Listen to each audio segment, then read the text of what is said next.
I've heard that life is what you make it. I say make room to grow.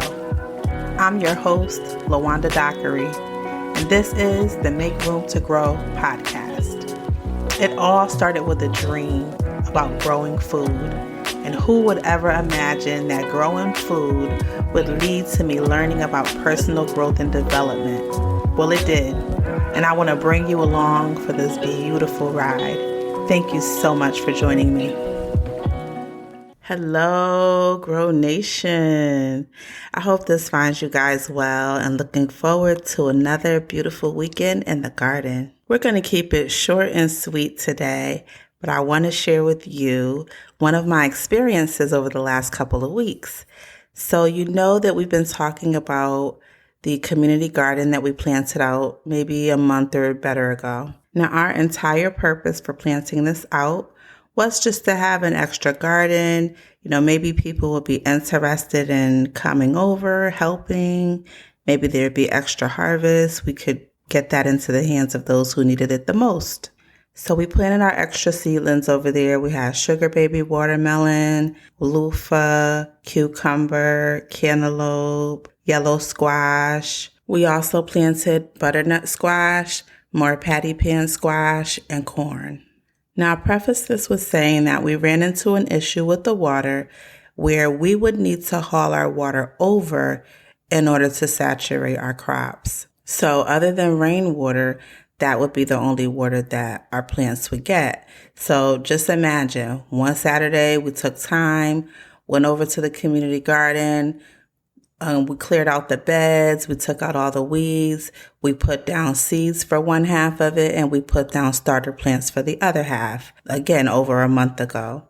Now we run into an issue with watering, and so we will have to haul our water over. So this one day, I decided to go after church because it's literally right around the corner. I can walk to the community garden from our church. And I pulled up just to see how everything was going. And as I was going over there, I really had, and especially once I was getting out of the car, I was convicted. Now, you may think it sounds silly to be convicted when you're pulling up to a community garden, but at that moment, I felt what audacity I have to pull up to this garden and expect it to give me a harvest when I have not put any work into it since we initially planted it out. We've not watered it other than the rainwater, which that's not our watering it. We've not gone over and carried jugs or loads of water, even rainwater that we collected. We've not done anything. How dare I expect a harvest from something that I've not tended to, nor have I kept it? Genesis 2:15 says, "Then the Lord God took the man and put him in the Garden of Eden to tend and to keep it." I bring it to you old school. When I was younger and my grandmother was teaching us to cook and we were being lazy, she'd be like, "You can't cook laying down," right?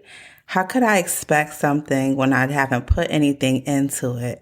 And it just reminds me to tell you that if you want anything in life, this is not just about gardening, but if you want any type of growth in life, you have to watch over that which God has entrusted you with.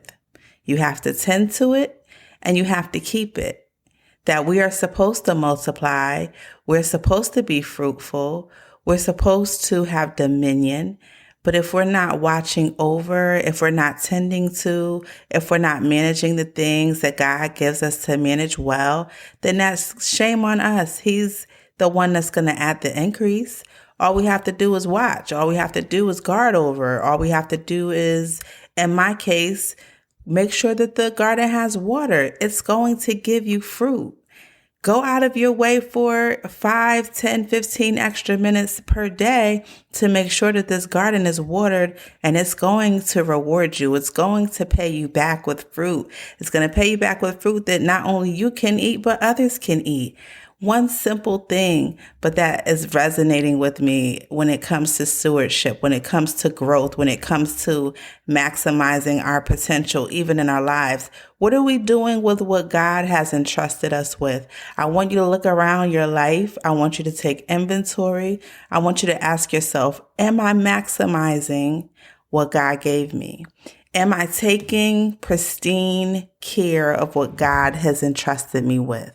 And if the answer is no, it's time to do an inventory and it's time to just get on top of it so that God can trust you with more. If you're faithful over the little things, He'll make you ruler over much.